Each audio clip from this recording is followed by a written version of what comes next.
Live from the North Carolina Museum of Natural Sciences in beautiful downtown Raleigh, it's the Science Cafe with your host, Chris Smith. Good evening, everybody. Happy Science Thursday. Welcome to the North Carolina Museum of Natural Sciences. Welcome to our Science Cafe. I'm so glad that you have all chosen to take time out on a weekday night to come spend some time in a science museum, right? I mean, I don't think there's any really better place you could be than a science museum any given night of the week, but a Thursday night, particularly this Thursday night, I think was a good decision. So congratulations, you made a good one. Welcome.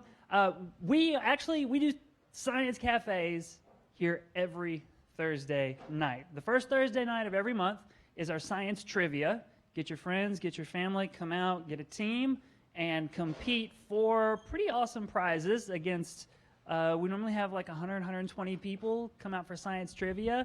The prizes are awesome. The trivia questions are amazing. Either I host, my name's Chris, I'm curator for the Daily Planet Theater, or our science historian at the museum, Paul Brinkman, hosts. We have a great time. And, of course, here in the Daily Planet Cafe, you can get great food and drink. The rest of the Thursdays, we find cool people doing interesting work in science, technology, engineering, mathematics, sometimes art and history and politics as well. Bring them onto the stage here in the Science Cafe, in the Daily Planet Cafe. Give them a microphone, a presentation in a few minutes for us to learn about what they're doing. Right here in the Triangle, there are a lot of exceptional people doing really cool work across an incredible variety of fields of study and people who are involved and engaged in science in so many different ways. It's an exciting time to be in the Triangle. And here at the museum, we relish the opportunity to get those people in a place where anybody has the opportunity to hear what they do, hear what they're passionate about, and ask their questions. My favorite part of every Science Cafe, well, I have two parts, and it's the two parts of the whole cafe, I guess. One is getting to learn something new, because every person who comes in teaches me something. I get to learn something new. And the second is that I get to learn from you, right? So after our presentation with our speaker this evening, you will have the opportunity, and we'll spend more time, hopefully, taking your questions, but you can figure out what you want to know about what our speaker knows, right? We've got like smart people who are doing interesting things, and then you get to ask your questions. I think that's probably the best way to learn is here's what's on my mind, and I want to see what you know about that, since I think we have somebody who knows a lot about a lot of things tonight. For our Science Cafe tonight, this is done in association with a special exhibit that we have here at the museum right now called Race, Are We So Different? Show of hands if you actually had an opportunity to experience the exhibit.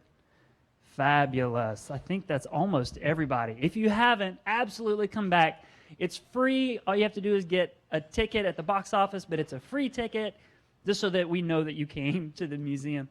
And go and experience it. I was in there yesterday, and the exhibit was full of people, and it was just an incredible experience just to sit in a corner and watch everyone experience the exhibit as I was trying to take in some of the exhibit panels myself, and it's like the 5th time that I've gone in the like 3 months that it's been here at the museum. So fabulous stuff. Make sure you come and check that out. Tonight, for the Science Cafe, our special guest is Becky Brannigan. She's a regional leader for Outdoor Afro. I'll let her tell you what they do. But she does things like organizes outdoor excursions and recreational opportunities for people here in the Triangle. And she's been a part of the organization, you were telling me, almost from the get-go. So her roots go deep. And that was directly pulled from the Outdoor Afro logo for that statement. Give her a warm round of applause. Welcome to the stage, Becky Brannigan. Thank you very much. Hello, everyone. How are you? Good. I'm so happy there's air conditioning in here, right? So my name is Becky Brannigan, and I, like you said, I'm the North Carolina Triangle area leader for Outdoor Afro. We're a national organization, and I work primarily here in the Triangle. But what I'm going to talk about here today is about our organization, what we, how we got started, what our kind of goals and missions are, and how we make that work on a national level and how we make that work on a local level. Okay, and then we'll discuss like the 3 ways in which we focus on connecting Black people to nature and to each other, celebrating Black leadership in nature. And then we'll have questions, which I hear at the Science Museum are pretty exciting, okay? I have some notes in the beginning just to get me started, so don't forget in the middle. So, what is Outdoor Afro? So it's the nation's leading cutting-edge network. We celebrate and inspire African American connections to leadership and nature. We help people take better care of themselves, our community, and our planet. And I guess that's kind of also where the science part comes in. We'll talk a little bit about health, and nature. So our organization was started in 2009 by Rue Mapp, who was our founder. Her family had a ranch in Northern California, and they would invite people to come and stay with them and visit them and show them hospitality. Her ranch was a rural ranch, and so she grew up riding her bike in the country and playing in the country and working on the farm and kind of immersed in her natural environment. And as she got older, when she would go to more kind of remote types of outdoor activities, she noticed that she was kind of the only Black person out there. And,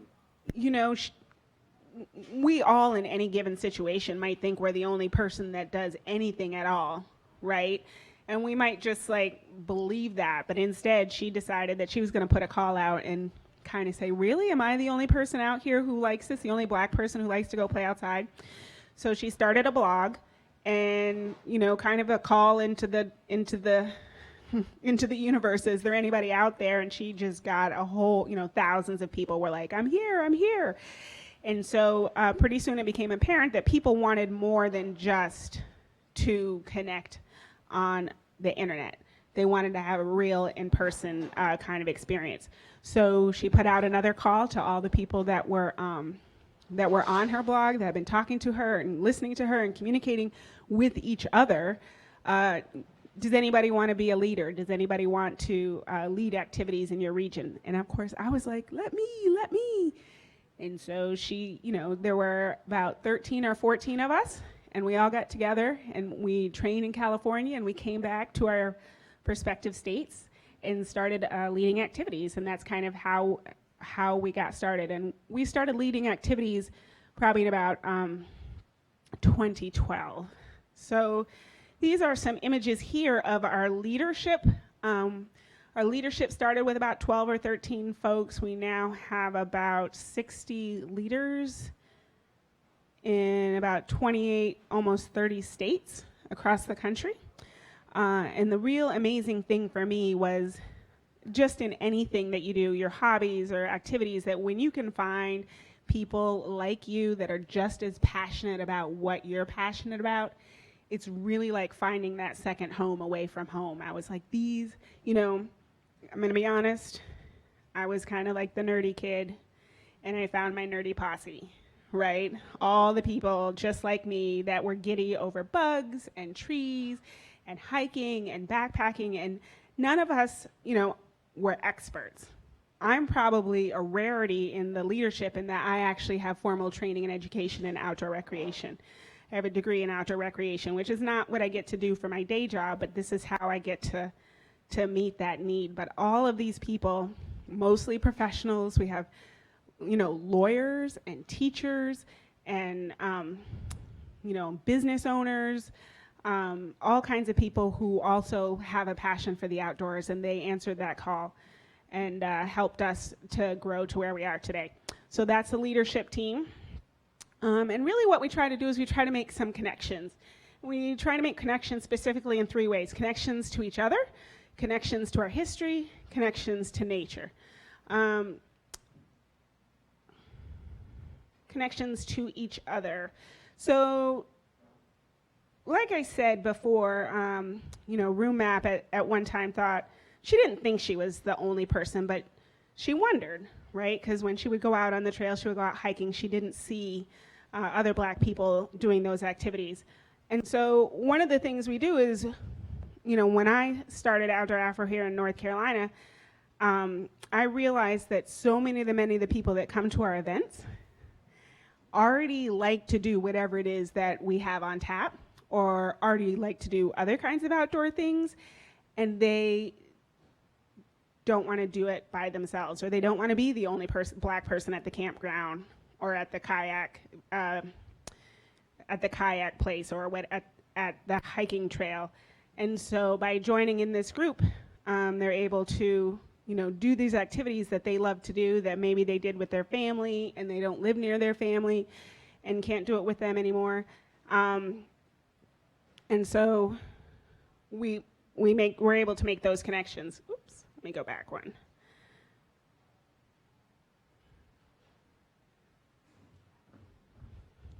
All right, so here in the pictures we see different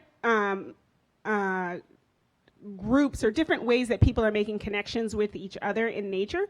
So, one of the first ways people do is with their families. So not just parents bringing their children, though.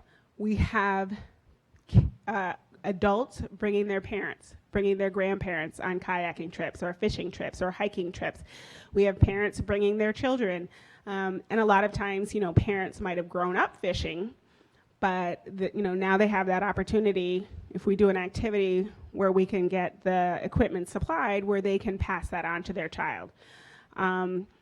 People come with their friends, their roommates, their neighbors. On our stand-up paddleboarding program here, there were roommates from college. They were like, let's go try stand-up paddleboarding, and they would come together. So, when you're in college, you like to do things with your peer groups as well as with anybody, with your peer groups. And up at the top, I have the yoga picture, because really, when we do a lot of these activities, people have an opportunity to really connect with themselves. And we don't spend a lot of time just in the United States working on connecting with ourselves. And the great outdoors is a place that really offers a lot of people an opportunity to really connect with yourself and figure out what you're all about in a judgment-free kind of place. So that's how we basically, through our activities and events, allow people opportunities to connect with each other. We connect with our history. So connecting with Black history is one of the ways that Outdoor Afro is different from a lot of other outdoor organizations. This is a picture of our training a year ago, so it'll be the 2016 Spring Leader Training, and we offered it in Yosemite. Does anybody in here have an idea why Yosemite might be an important place for African Americans in the outdoors? Yosemite National Park. All right, let's talk about it. So I have to go here now because I have to get his name right. I can't read that far. Yes. So this is Captain Charles Young, and he, I believe, was the second or third Black man to graduate from West Point. And he was the first Black person, I believe in 1903, the first Black man to be appointed superintendent of Sequoia and Kings National Park. And so he was commander of the Buffalo Soldiers. And the Buffalo Soldiers were Black soldiers in the United States military, segregated units that were that saw a lot of action in the westward expansion, but also they fought in Panama. And so they were stationed in the Presidio, and when Yosemite and Sequoia National Parks needed people to go in and police them, because the area that these parks had been built in, people had been logging in them, they had been grazing their cattle in them, they had been hunting in them, and once they became national parks, all of that had to stop. and somebody had to go in and tell them no. So Captain Young and his soldiers served in Sequoia. They built the first wagon road into the park so that visitors could go into the giant trees and see them. They also built the first trail up Mount Whitney, and Mount Whitney is the tallest mountain in the contiguous United States. It's 14,508 feet tall, and the only highest mountain in the country is in Alaska. So, and that's in Southern California. So we celebrate the Buffalo Soldiers when we visit Yosemite because they were basically our first national park rangers. So, and then we also celebrate the Buffalo Soldiers when we decided as Outdoor Afro that we were going to climb Mount Whitney. So 2 years ago, a group of Outdoor Afro leaders trained all summer long and backpacked up Mount Whitney, which is, like I said, the highest peak in the lower 48. And across the country, the Outdoor Afro networks, other locations across the country, did solidarity events. And so we had a hashtag Whitney Hiking. And who is our most famous Whitney that we love? Whitney Houston. So we would sing our Whitney Houston songs when we were training for our hikes. We hashtag Whitney Hiking. And then there we are at the very peak. Up at the very peak, there is a stone shed that has a guest book, and we put our sticker up in the guest book case, like we were here. It'll be there forever. And it was a pretty amazing experience. It was an amazing experience for us, but it was also amazing for us to bring that history back to all of the different networks we had around the country. This is a national park.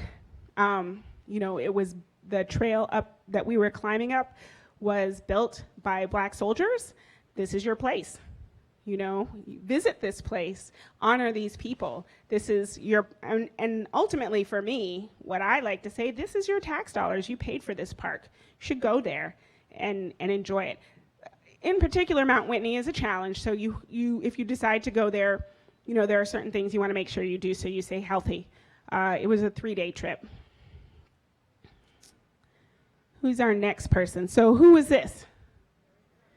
Harriet Tubman, and where are we? We're in the Appalachian Trail Conservancy office in Harper's Ferry. Why is that important? Right, so John Brown, Underground Railroad. So next year what we did is we had another campaign where we went blackpacking, and we went on the Appalachian Trail, and we went from the Penn Mar, which is the Pennsylvania-Maryland border, to Harper's Ferry through Maryland. So that's Maryland to West Virginia. Why? Because that was where, although the Appalachian Trail wasn't there at the time, that's where Harriet Tubman was super active.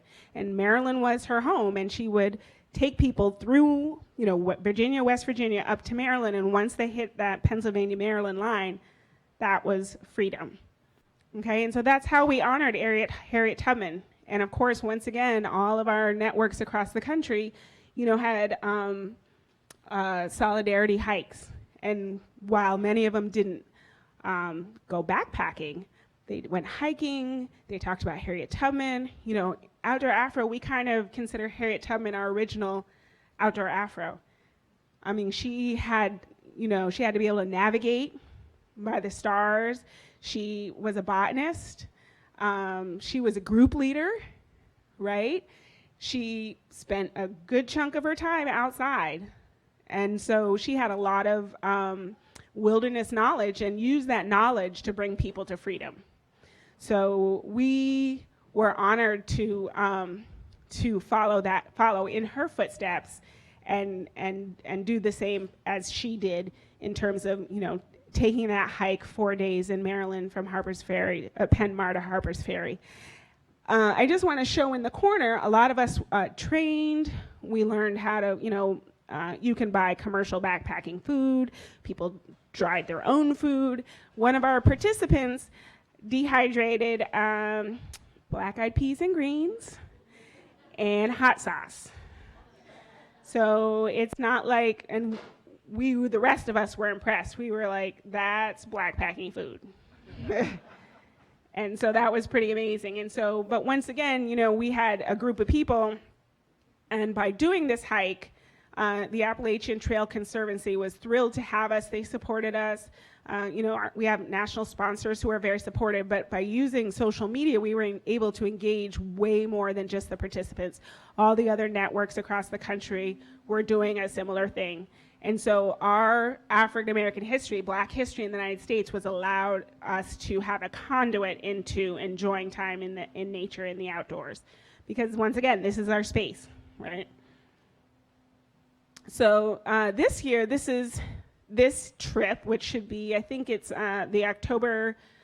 We have the 25th Infantry Bicycle Corps, which was a Black bicycle corps.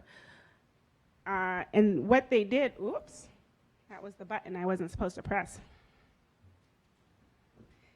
So what the Army was trying to figure out is if they could use bicycles instead of horses to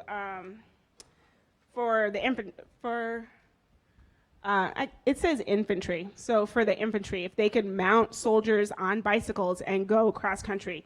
So in 1897, 20 enlisted men, Black men, made a 41-day, 1,900-mile trip from Fort Missoula, Montana, to St. Louis, Missouri. So this year we're going to have an excursion where they're going to go from Jefferson City, Missouri, and ride 132 miles to the Gateway Arch in downtown St. Louis. So that's once again, biking, going out in nature, having an excursion. But this is our history. This isn't rare. This shouldn't be, something that other people get to do. We've already done this. We can do it again. So those are some of the events that we do that tie us to history. What we also like to do is we also like to celebrate Black leadership in nature. Does anybody know who these people are? So let's look at the gentleman on the top left. Did anybody watch the PBS special with Ken Burns on the national parks? So that is Shelton Johnson. He is a park ranger in Yosemite National Park. And when he went to work there, he just happened to be in the archives, and he found photographs of the Buffalo Soldiers that were serving in Yosemite. And so since then, he does a living history. If you go to Yosemite, and if you're lucky, I went there a week too late. I missed him. He does living history, and he talks about what it was like to be a Black soldier living in Yosemite, building trails, but also, effectively being, as park rangers are today, and to some extent, police, and policing that area and protecting it from poachers and protecting it from illegal logging. So the woman on the right, on the top right, that's Ranger Betty Reed Soskin, and she works at the World War II Homefront Park in Richmond, California, and that's more commonly known as the Rosie the Riveter Park, and that's where during World War II, women built ships for World War II. And so that park kind of commemorates this Rosie the Riveter phenomenon, but Ranger Reed Soskin has been there since the beginning to remind people that the Rosie the Riveter story is not everybody's story.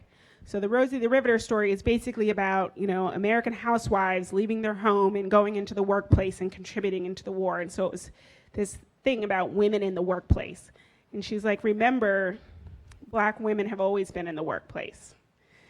We have always been working. So there's this story that we tell that's the American story, but there's this other story that we need to tell as well. And so she helps us tell our stories in national parks as well as Ranger Johnson. And so the woman in the bottom, that's Zoe Polk, and she is our leadership director at Outdoor Afro.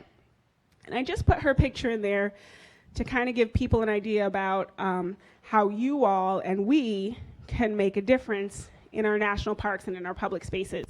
She does a regular hike in Golden Gate National Park at a place called the Sutro Baths. And it's part of the Golden Gate National Park system. It's in San Francisco area.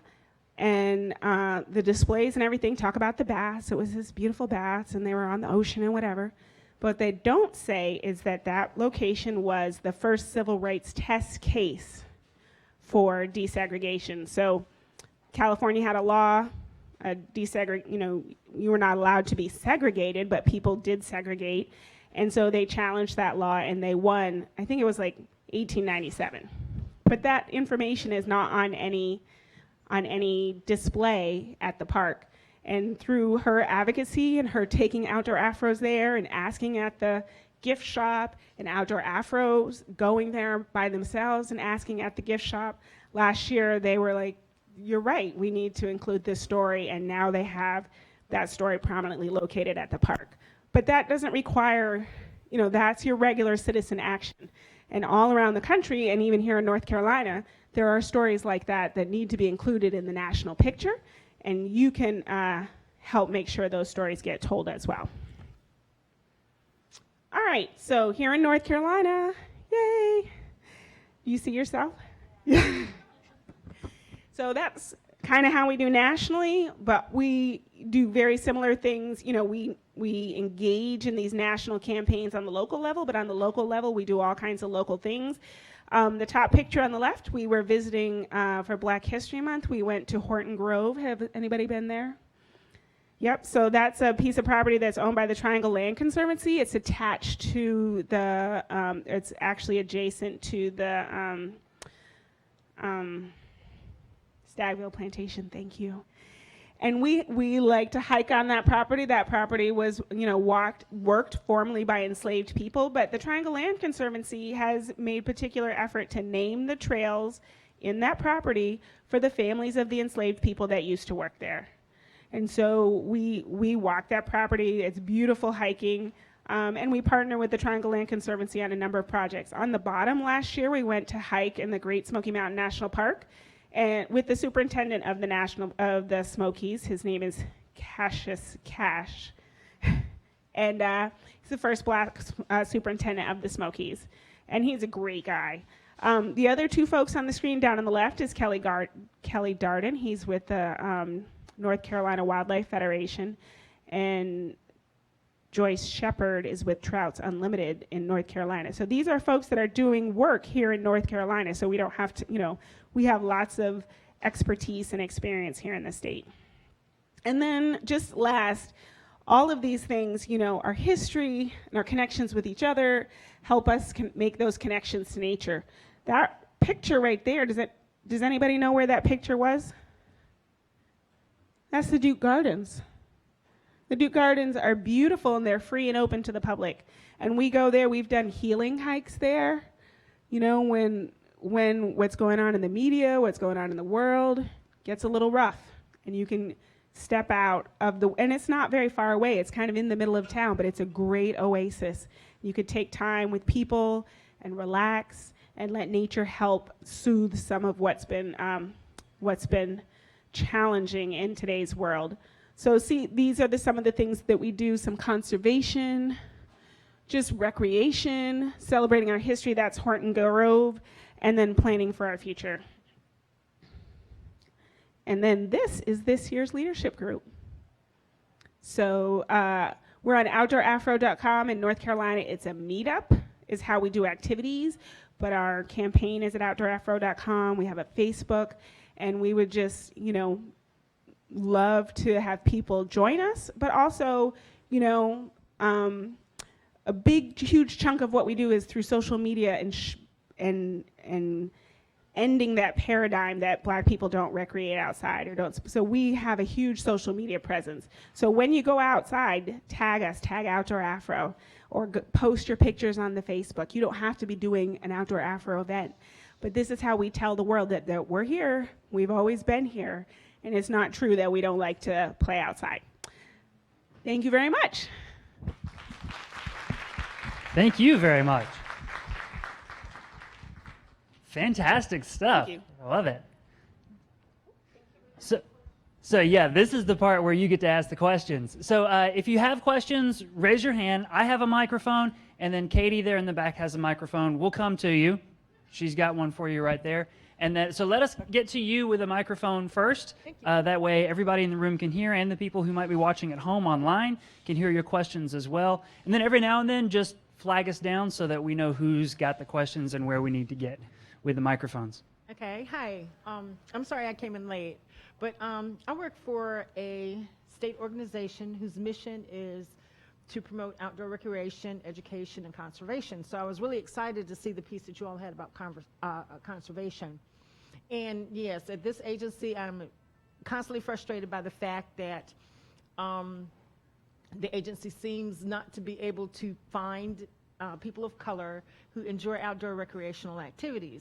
And so I wanted to know if y'all partner with any state agencies or anything like that to help promote some of your organization's mission. So we have formal partnerships, but in North Carolina here, what I do is I have partnered for activities like the North Carolina,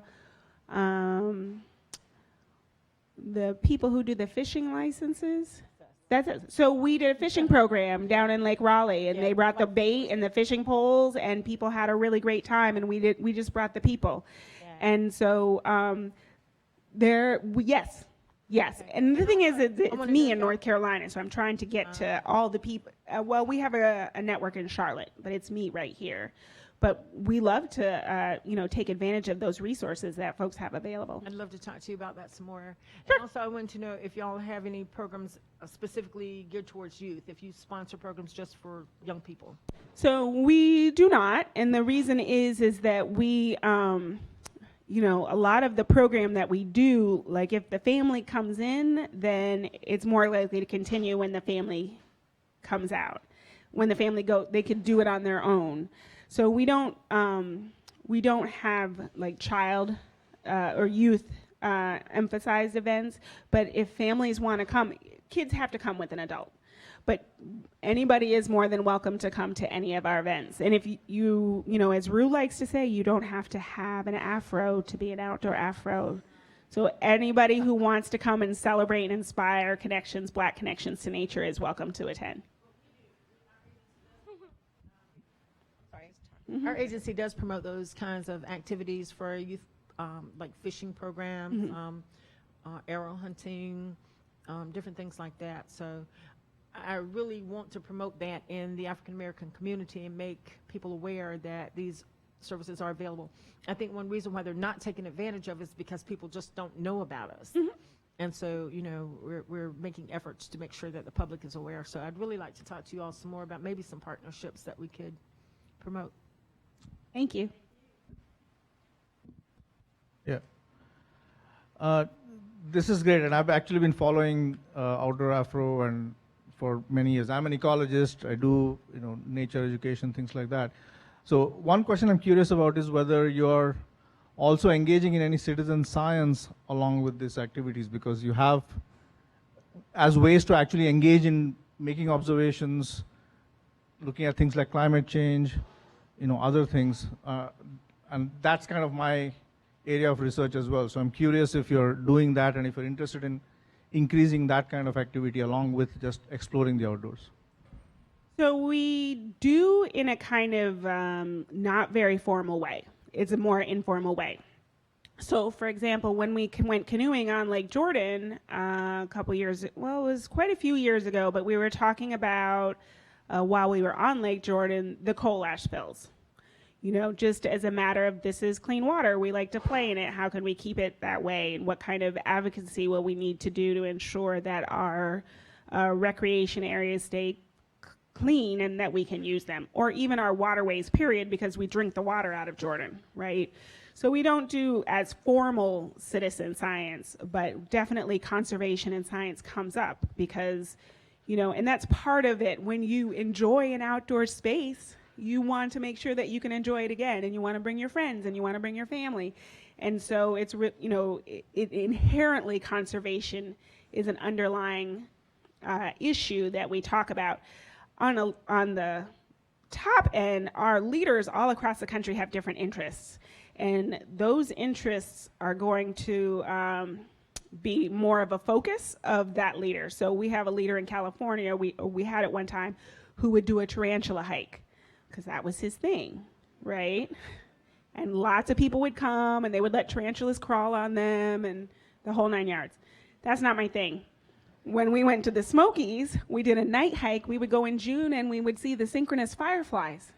Oh my gosh. If you have ever get a chance to go to the Smokies in June and see the synchronous fireflies, it's amazing. And then also I think South Carolina actually has a place where you can see synchronous fireflies. But you go in when it's dark, right? And there's like a little firefly goes blink, and then it's like the wave at a stadium.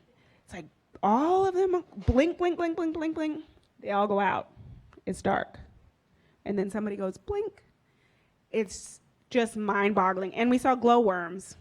I didn't think glowworms were real, but they're real. My sister had a doll called a glowworm when I was young, and you squeeze it, it would light up. But there's really glowworms, and like they would line the trees, and you would have like. So yes, not formal lessons, but we talk about trees, we talk about ecology, we talk about nature, we talk about whatever it is that we can see, and it's really also dependent on the leader, but also we have a lot of expertise in our participants. You know, we have participants who work for the Forest Service, and we have participants who work for, you know, their school teachers, and they all bring that, and we have space for that. You know, we're like, tell us what you know, as we hike through the woods. Lay it on us. Thank you, sir.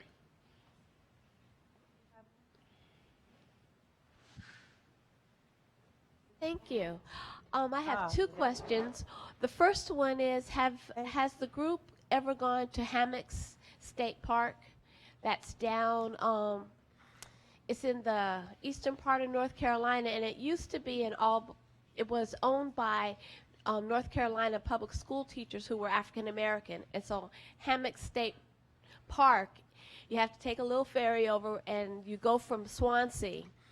And it's a wonderful outdoor, you can stay overnight, kind of got to hike in a little bit on the beach. So I didn't know if y'all had done that. I'll put it on my list. I have a longer list than I have probably days, but yes, thank you.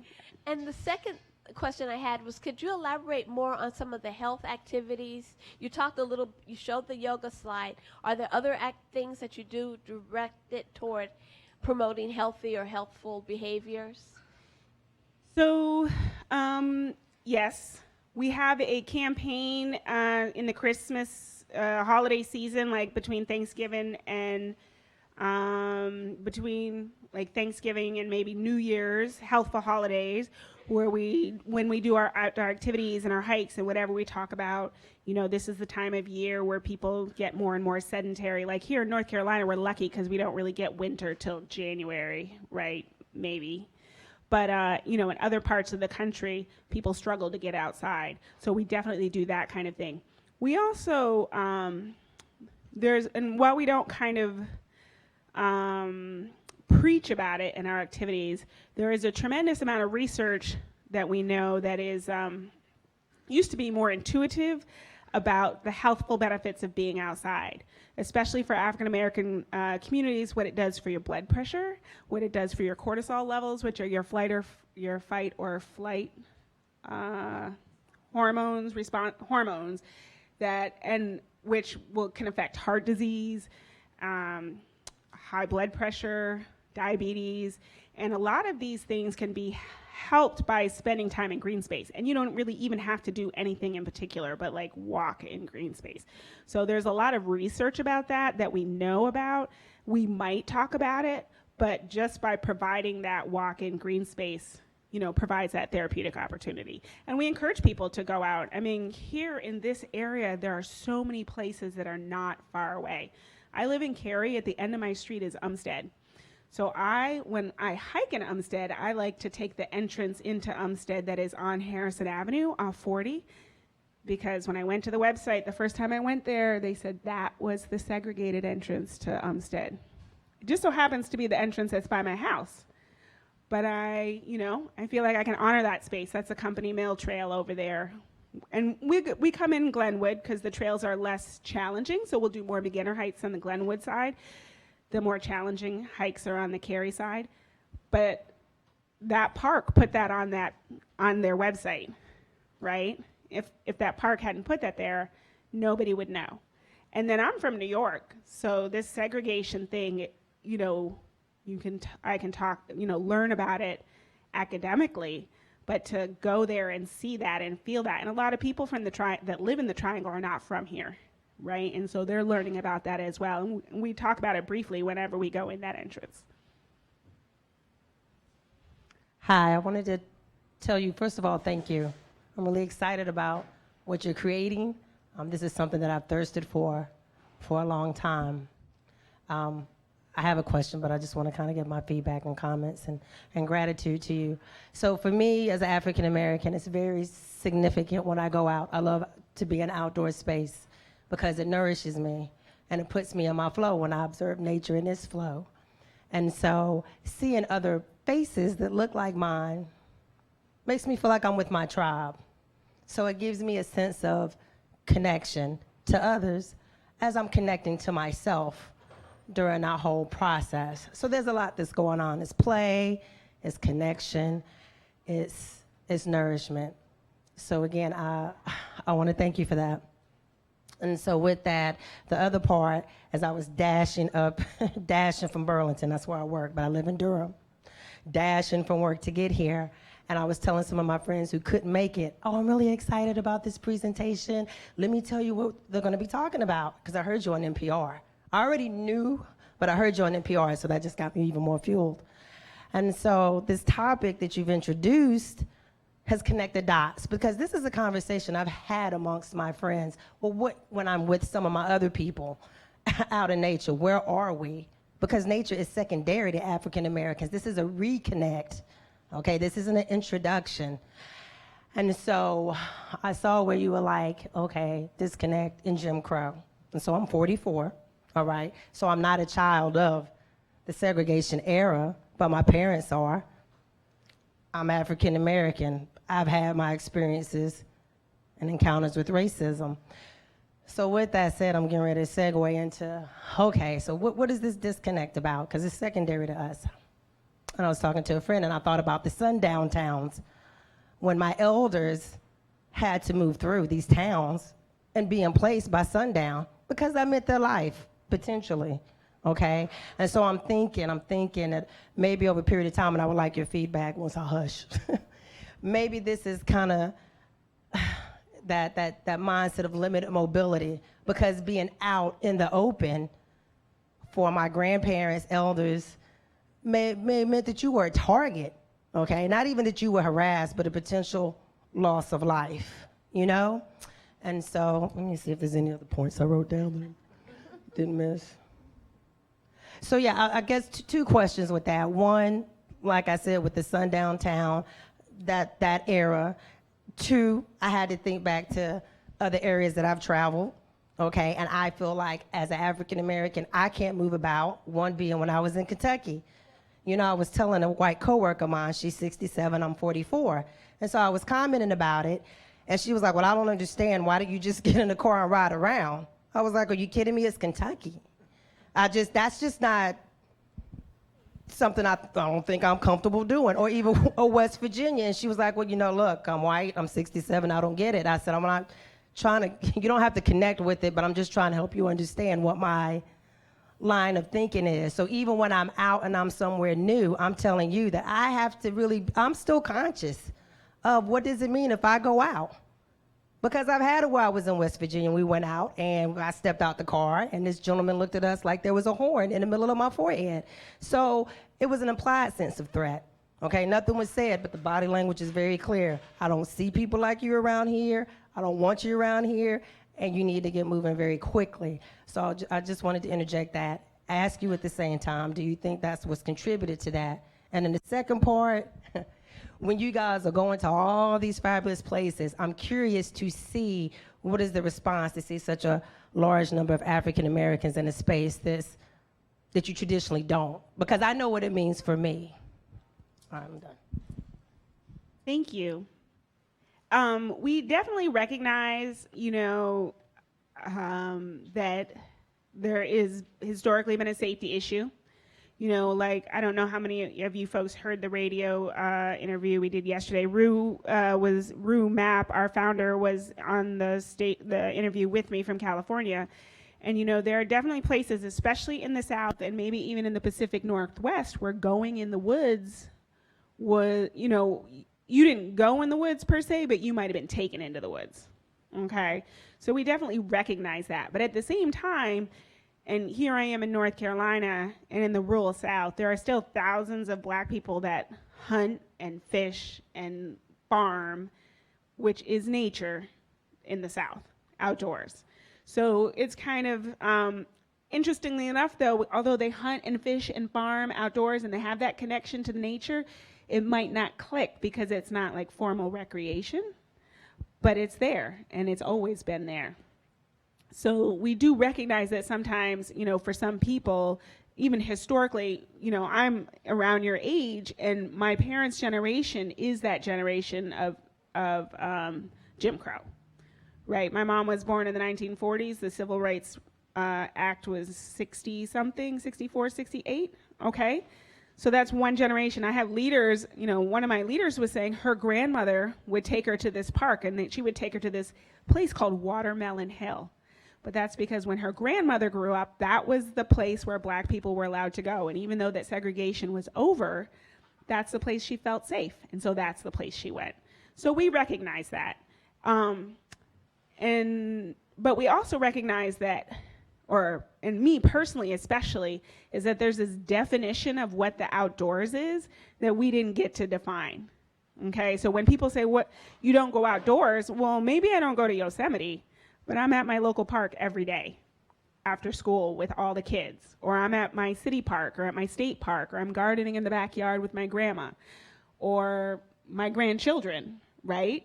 You're outdoors, you are connecting with nature. I'm fishing, I'm on the boat, one of our colleague in South Carolina, they went out, their activity, and I don't know what they're called, but they're like clams, and you dig them out of the sand, and you cook them, and you eat them. So they had this event, and one of the participants came because he had done it as a child. But for him, it was gathering food, right? That's how his family, they might have sold them, or they might have put them on their dinner plate. But for us now, that's fun, right? Because we don't have to do that for food. But he was able to teach everybody how to do, cut them open and how to find them in the sand and whatever, and people had a really good time, but he was also able to pass his knowledge to the rest of the people in the group. So we need to remember that when we define outdoors, it's not just these faraway places. It's right here in Raleigh. It's right, it's in Durham. It's in Cary. The outdoors is not someplace else.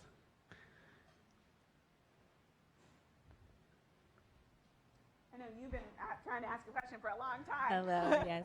I just wanted to know, are there any dues or costs associated with being a part of your organization, and what are the upcoming events that are happening? Yes, so there's not any dues. The way Outdoor Afro works is it works on Meetup. If there is a cost, that's because the activity costs money. So for example, hikes and whatever, there's not a cost. When we do kayaking, it's because REI provides the kayaks and they provide the life jackets and they provide the instruction, so you pay REI directly, right? So, and you just join the Meetup page. That's when there's a couple, right now I have a kayaking trip, some rock climbing, but and those are scheduled out, but I will fill in every month more activities. Does she have the microphone? Hi, Becky, it's Amelia. Hello. Hi, so I just wanted to kind of piggyback on something that the sister just mentioned about the fear and where that comes from, and how in many instances, especially for African Americans, it's something that they have and don't even realize why they have it. And I'm from the Midwest, and I'm from Gary, Indiana, which is predominantly Black, but I went to school in Bloomington, Indiana, which is predominantly white. and Bloomington, growing up my entire life, all of the children whose siblings went to the state schools like Purdue and Ball State and IU and I-State, as you grow up, the stories come back from going to school in southern Indiana and how you have to go through Indianapolis to get to many of these schools, and if you have to use the bathroom, that's where you stop to pee. Because you don't want to stop in Martinsville because that's the home of the Ku Klux Klan. You don't want to stop in certain rural aspects of southern Indiana because it might not turn out well for you.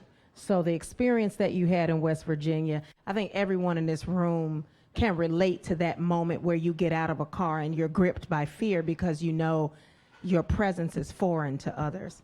And so that is one of the reasons that, and this is my plug for the exhibit, and I know they probably at the beginning took a poll to see how many had seen the exhibit prior to coming to this particular enrichment activity that is being held in conjunction with the exhibit. I really, really, really would encourage everyone, thank you for coming to these programmatic elements, but please come and see the exhibit and come and spend some real time in there so that people can understand where those fears come from, but also embrace organizations like Outdoor Afro, because you don't have to go out alone and feel afraid. You can go out in a big old group like that and feel a sense of tribe and a sense of family and a sense of belonging. And I think that that is where I believe that disconnect came from. There wasn't a sense of belonging anywhere, so they stayed inside. So I just wanted to, I don't really have a question. I just want to applaud Outdoor Afro for their mission and for what they're doing to undo that myth and be the catalyst for the reconnect. So thank you for being here tonight.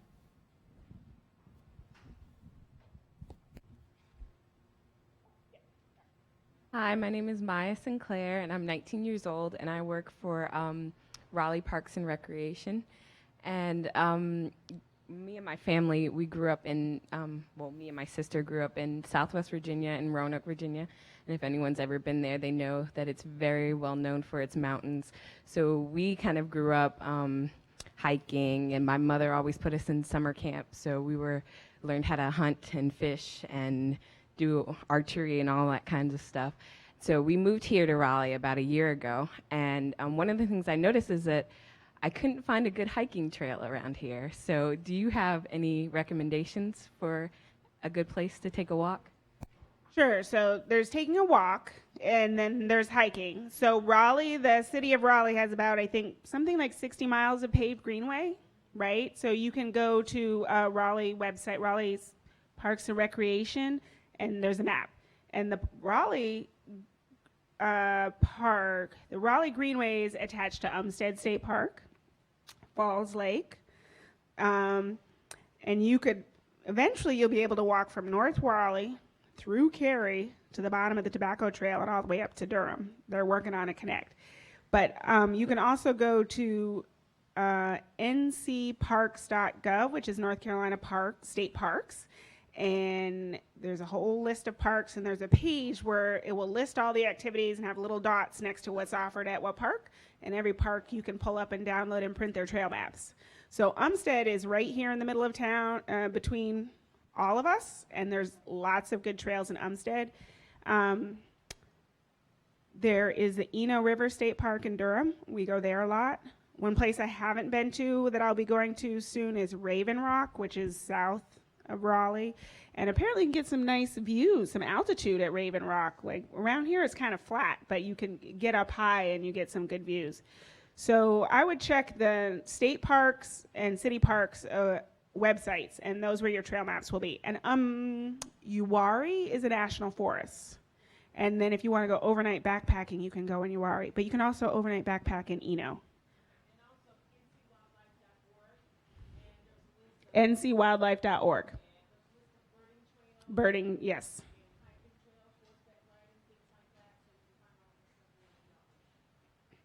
And the Triangle Land Conservancy owns a lot of property around, and a lot of that property is open to the public. Like the new Brumley Preserve is their new mountain biking trails. Fabulous.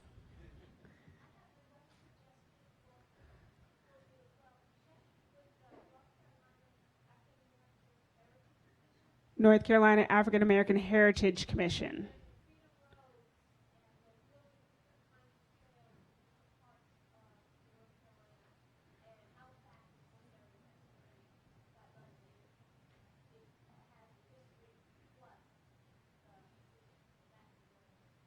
Excellent. Thank you very much. We have a question over here.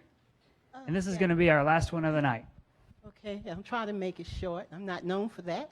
But my question, I've recently, well, within the last 7 years, relocated here in the South. I was born and raised in the North. And yes, we do have green spaces, but it's an urban area, so the green spaces tend to be, you know, your city parks, okay? Listening to the radio show, I realized that I've always had an interest in being able to go outdoors and being able to, you know, do the trails, which is one of the things that I love about North Carolina, love about this area, the walking trails. But, you know, I have a fear of some of the critters. So, my question to you, your group, Outdoor Afro, is it open to novice? I mean, you speak a lot about people who, you know, may have had some past experiences with this, but some of us may have been dreaming about it while we were working and bringing up our kids, but now that we are retired, okay, and have the time to actually, and the desire, are we welcome? Is there a place for us? Absolutely. So when you look at an activity, it will say the activity level, and I don't think that I do anything that, you know, I do easy and moderate, mostly. Mostly because if I do hard, that's something that I have to, you know, my risk management is different. It's more work to bring groups to a place that's more challenging, like harder. That doesn't mean I don't do them, but for example, we went to Yates Mill. You know, it's almost a park it's a beautiful spot is south off Tryon Road, and it was like a mile and so loop, and not a lot of altitude, you know, not a lot of elevation change, but it's a really nice walk at a kind of it feels like you're in the middle of nowhere, but it's got roads on all the way around. And so most of the hikes that I do, the thing that will be harder will be the distance. But like in the summertime, I try to do evening hikes after work. So it's like a mile or 2 miles, but it's really an hour. Whatever happens in an hour and a half. And so we don't try to go fast. We don't try to like get in a certain amount of steps or a certain amount of miles. Because really it's about the participants, right? It's about you folks enjoying yourself, coming out, interacting with each other, interacting with nature. We're not trying to be the fastest or the most hardcore. It's definitely, we have people of all ages and all abilities. It's just when you look at the event, you know, look at what it says. If it says, you know, 1 mile out and back, easy hike, that you might want to start there. If it says 5 miles easy hike, you might not want to start there. But I haven't really done a lot of 5-mile hikes either. Just maybe Company Mill is 5 miles, I think, in Umstead. So welcome, come on out. Can you tell us one more time where to get that information? Yeah, so we're actually, OutdoorAfro.com is our national website, but locally in North Carolina, it's on Meetup. So if you go to meetup.com and you type in Outdoor Afro, I would probably move it from 10 miles, you know, it'll say I want to only look at a 10-mile radius, so I might move it to 20 if you live further than 10 miles. And you'll get Outdoor Afro, and it will list all the events. You have to join, and then you can RSVP for the event that you want to participate in. If you RSVP, please come. If you can't come, just unclick the box so that other people can come, because usually there's a limit. And the limit is really so that I feel like everybody has a good time, but also so we don't overwhelm the trail. Like if we have like 50 people walking on the trail, the other people that are trying to hike there, we need to be respectful of everybody using that space. So, and then also we're on Facebook, Outdoor Afro Triangle, North Carolina, and post your pictures. And if you are on your own social media, Twitter, Instagram, you can follow Outdoor Afro, but you can also post your own stuff and just hashtag Outdoor Afro, whatever it is that you're doing outside in your regular, ordinary life, because that's like, yes, Black people are doing X, and we're here, and we're out here. We had our total reach last year was about 5 million. And so I think we can, we're breaking that paradigm. We're changing that picture of who really gets to participate in nature. Thank you. Give her a round of applause. Thank you very much. So glad that you came out tonight. Thank you. That was fantastic. And thank you to all of you for joining us here at the Science Cafe tonight. I hope that you enjoyed tonight's event, and I hope that you'll come back and see us again for all of the Science Cafes. Something to take home, I go outside. Second thing to take home is if you can't get outside, you can come here. This is a science and nature museum. And you can participate in this event again by watching online at livestream.com/natural sciences, or visit Museum of Natural Sciences Facebook page. It's also archived there, so you can get all of this information all over again. If you enjoyed tonight's program, there are feedback forms on all of the tables. Fill those out. That helps me, that helps Katie, make sure that we're giving you the best experience that we can here at the Science Cafes. And I hope that we'll see you again here soon at the Museum of Natural Sciences. Have a good evening, everybody.